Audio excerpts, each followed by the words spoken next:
5 tonna etdan 5 barmoq tayinlaydi. Ulkan og'alarim videoni yaqinlashib ko'raman. Do'stim 5 tonna et keldi. Do'stlar qachon yeyilib keladi? Voy, sindoshlarim, kursdoshlarim, sizlar yig'ilishingiz uchun 5 tonna 5 barmoq tayinlabsizlar. Bu videoni story qo'yib, gruppaga tarqatib qo'yamiz.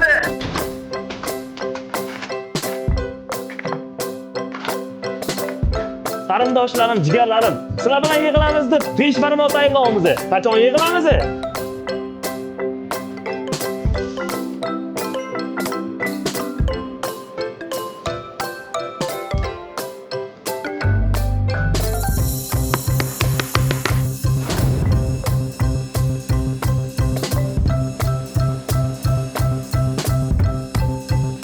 Kelingizlar mehnat ovli Qozog'iston 5 barmoqqa ulkan yigitdan davo 5 barmoqning biri bo'ladi. Shu videoni ko'rganlar, shunaqa go'shtli ovqat yaxshi ko'radigan hamma tanishingizdagi bu videoni jo'natib qo'yinglar.